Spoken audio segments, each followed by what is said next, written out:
Port Arthur is bracing for Hurricane Laura and is one of the areas that we're keeping a close eye on as the storm nears landfall. Homes and businesses have been boarded up and some gas stations have even shut down as a result. And this just in, the mayor of Port Arthur has just announced a curfew for the city starting at 8 o'clock tonight. Channel 2's Brandon Walker is joining us live there with a look at the final rush to get ready for the storm. Brandon? Yeah, Christine, and that curfew order runs until 6 in the morning, 8 to 6, this just in.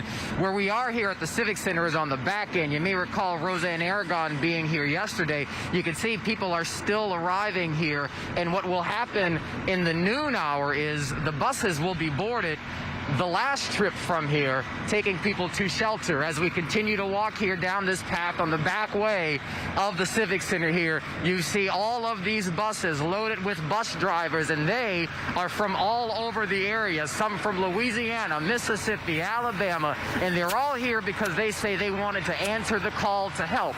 We spoke to one of those bus drivers who's done this before, did it for Hurricane Katrina, and he says he does it because people need it. Take a Because I covered Katrina out of New Orleans, I tell you, my heart goes out to the people who want to make them safe. Katrina was one of the worst storms that I ever had to work in. And if you saw New Orleans after Katrina, it was tore up real bad, and people died. And it's my goal, if I can help in any kind of way. To be honest, I didn't really want to go nowhere, but I have kids, so I have to go. And we experienced like the same incident back in 2017 with Harvey, and I'm just trying to get away. Where we going, don't know, and that's the scary part. No money, you know, it's scary.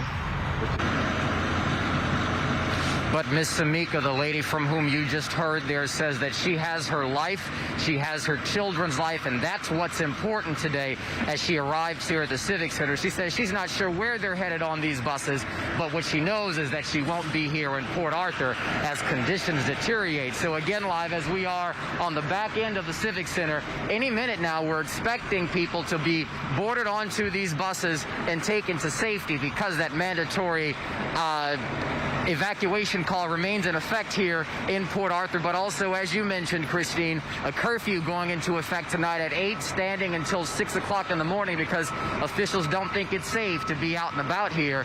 They don't think it's safe to stay here. Police also telling us that they're urging people to get out as well because they're not sure about their safety at this moment. An officer I spoke to when we arrived said that they were still getting calls from people who waited until the last minute, but as they saw that forecast, they called 911 because that was their last best effort to get out, to get here in hopes of getting on the bus. And as we see now, as I begin to toss back to you guys, you can see that they're beginning to bring people out. The lady in the distance there, you can see with her head covered with the American flag, that is Miss Samika and her 2 children headed to safety tonight as many here brace for Laura's arrival later today. Guys, back to you. All right, Brandon, we appreciate that. Thank you.